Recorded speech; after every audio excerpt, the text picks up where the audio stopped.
Forgive yourself for not knowing better at the time. Forgive yourself for giving away your power. Forgive yourself for past behaviors. Forgive yourself for the survival patterns and traits you picked up while enduring trauma. Forgive yourself for being who you needed to be at the time. That I may be saying, forgive me for anything that I may be saying or doing wrong. So let me just repeat that little part again, um, because I'm on YouTube and my podcast at the same time. And anytime you have a question, just feel free to chime in, like it says on the message. So I'm not a broadcaster. I am not a professional actress. I'm just Psychic Christine Wallace. I have over 30 years experience giving life advice, helping people through all kinds of problems. And that's what these videos and podcasts are all about.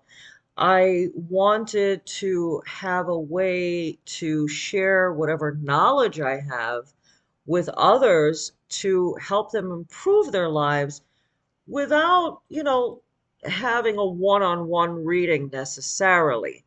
It's always best to have a one-on-one reading. Let me put that out there because, of course, it's specific to you. But here are some general advices and guidance that I can give you that I have learned, some of the mistakes that people make in life because of my work over 30 years working as a psychic. So, one of the things that I wanted to talk about, and the name of this podcast episode or video is the blame game. And when we're not in a good state or in a good situation in our lives, or we're not where we dreamed we would be at this time in our lives, sometimes we can feel angry, negative, bad, we're not in a good place, basically. We're frustrated and we start to think about, why am I not where I thought I would be at this time in my life? Who is to blame, you know? And then we start to think about all kinds of people that have come in and out of our lives, and some of them are still in our lives. For example, our parents, uh, they're always, number one on the target list of who's to blame. There's those people. The parents, that long-term relationship that we had with someone that we wasted so many years on, that we could have done so much better with that time. And this person ended up pulling the rug under us just when we were so invested in the relationship at the time. And well, those are just a couple of examples. And of course, there are more, like that job, that terrible job that we worked so hard at, and they just made our lives miserable, whether it be a coworker or a boss or whatever.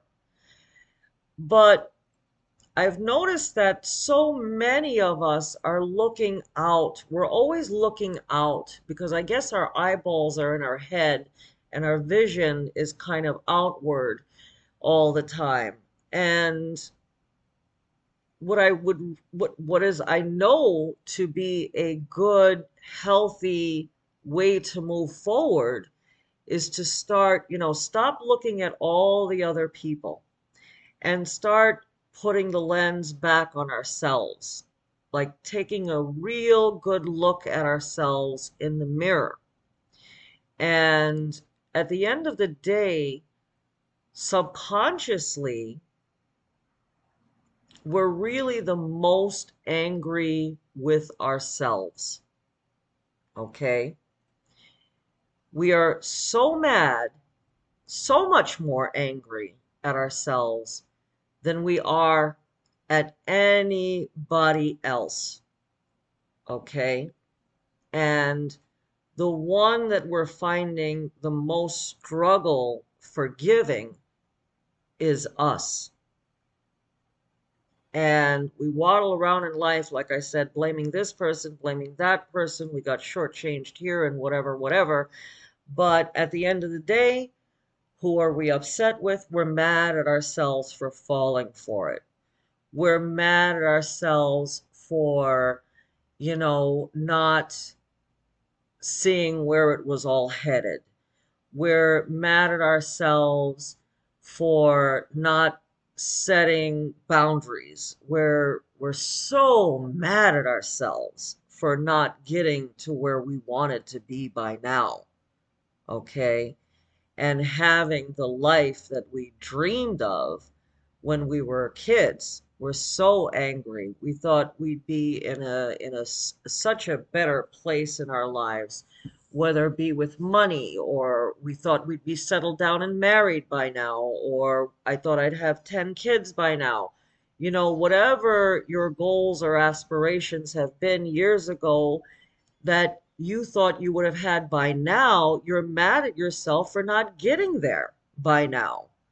And what we end up doing is eating ourselves alive. And this is where all of the negative, intrusive thoughts are coming from. Yeah, those negative, intrusive thoughts, dang. Um, they consume our mind. You know, take out a moment of your time and just think to yourself how you're speaking to yourself in your head.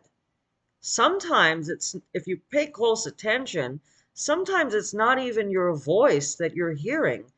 It might sound like your mother or your father, or maybe it does sound like your boss, or maybe it is your voice. But regardless of the voice that you're hearing, but that's an important observation. Whose voice am I hearing?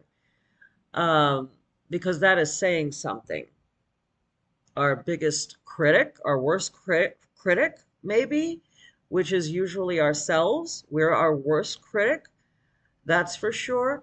And what kind of negative intrusive thoughts am I talking about? I'm talking about why did I say that when that person said that to me? You know? Maybe I'm really not good enough. Maybe this person really doesn't like me. Maybe the next relationship that I have is going to be just like the last one. Uh, Bottom line, you sound to yourself like a person that really doesn't like yourself and is kind of punishing yourself and not forgiving yourself. See, forgiveness is the key. Now, how are we, or how can we? Because people make it sound so easy. You got to forgive people because if you're not forgiving people, you're eating your own, you're giving yourself poison. And forgive, forgive, forgive, forgive. And it's not that easy to do. And a lot of us say that we forgive others, but we really don't mean it. Okay? So what do you feel like when you mean it? You feel like this ball and chain has been cut off of you. That's what real forgiveness of another person feels like. You feel like you've been let go of by an evil captor, basically.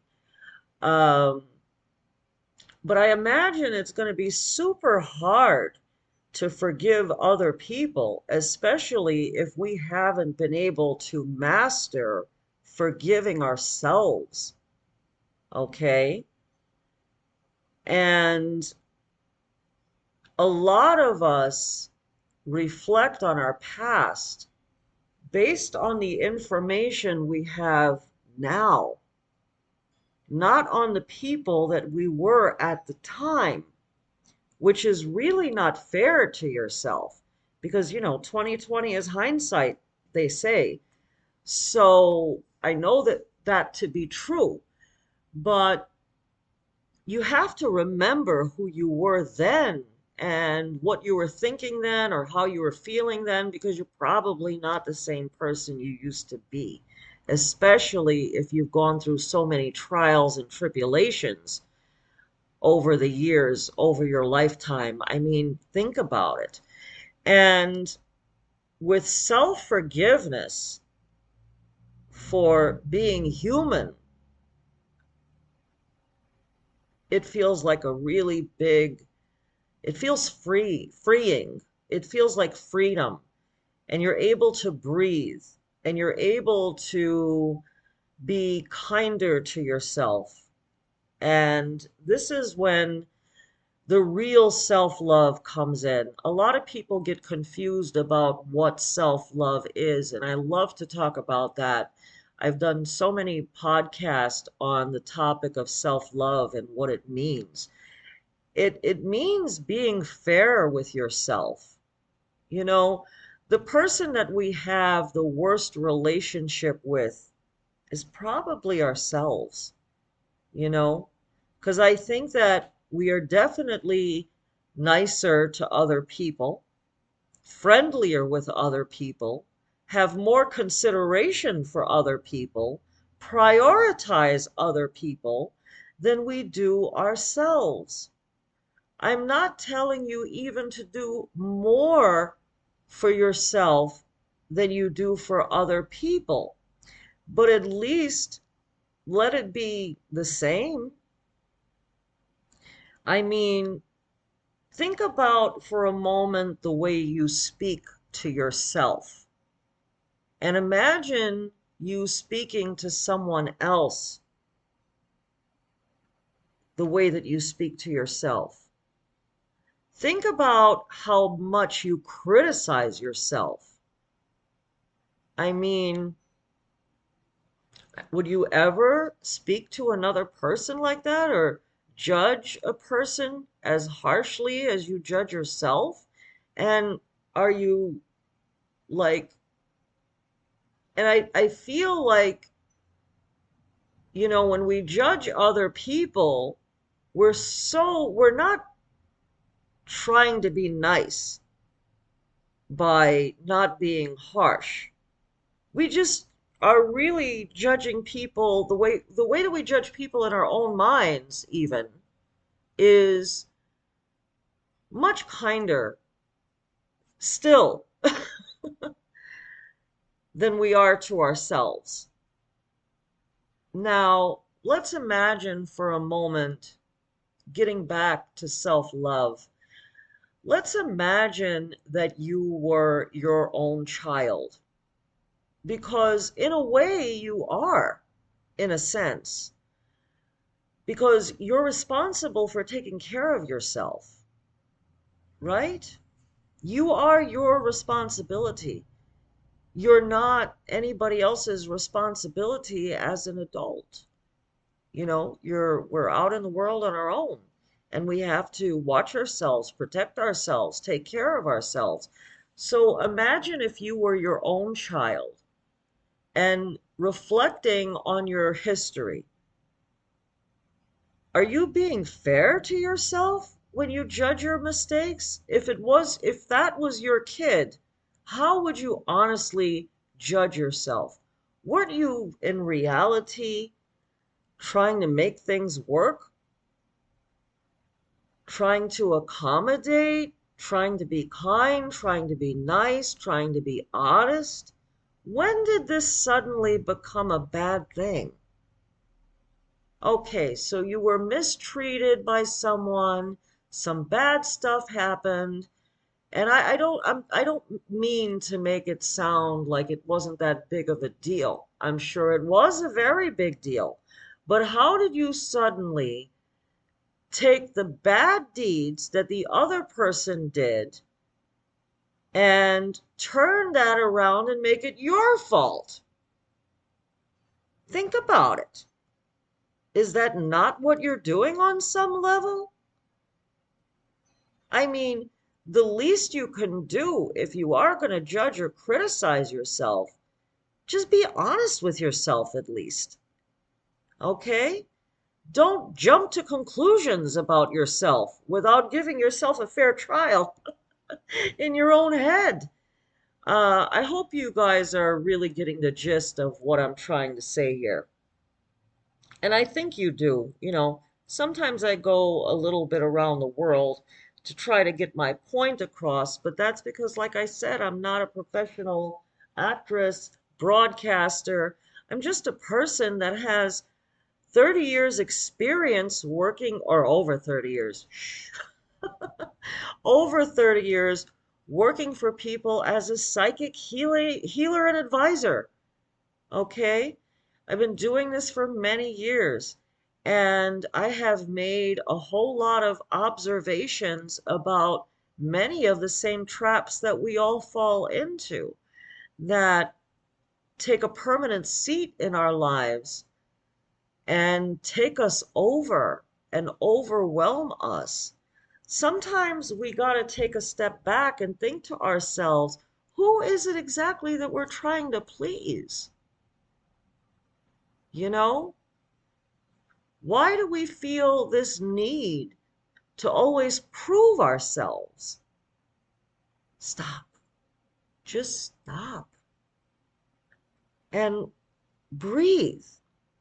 Okay, so I do have a little breathing exercise that I'd like for you guys to get into with me. So please just follow this. Breathe in positive energy through your nose. Exhale negative energy from your mouth.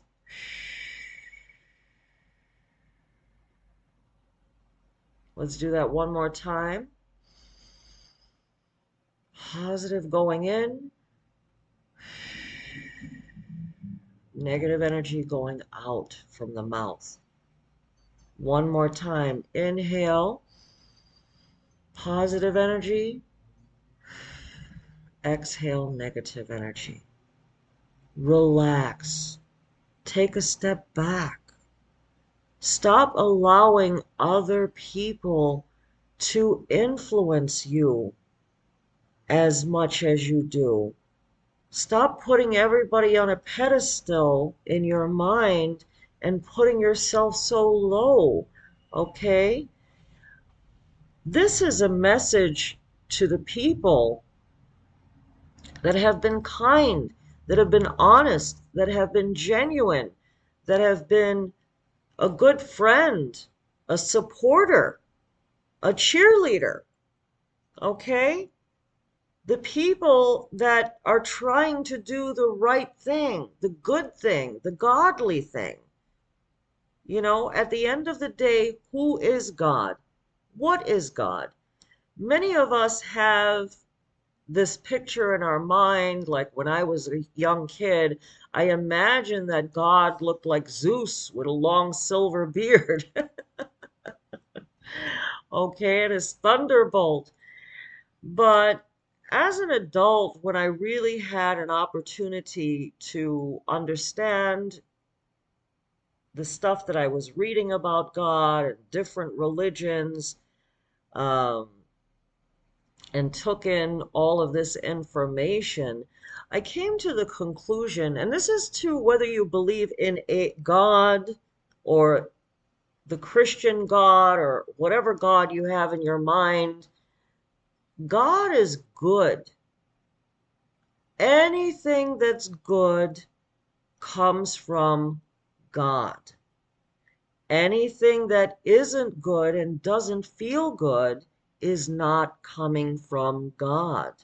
This is coming from the enemy. The enemy can take many forms. Sometimes the enemy, like going over this with all of my watchers and listeners right now, sometimes the enemy can look a lot like us, okay? Sometimes the enemy is hunger, poverty, uh, not feeling good, not feeling at rest, feeling sad, depression. None of this is coming from God, because what God is good. God is happiness. God is joy. God is healing. God is God has a purpose. God is sane. Okay? So this is the message for my listeners and viewers right now. And I am sending you lots of love and lots of light and wishing you all the very best of luck in your journey, in your life's journey moving forward. And if you feel that any of this is resonating with you and you need some one-on-one help, please don't hesitate to call me 855-70-TAROT, TAROT, like tarot cards. Again, 855-70-TAROT. Wishing you all the very best of luck. Namaste.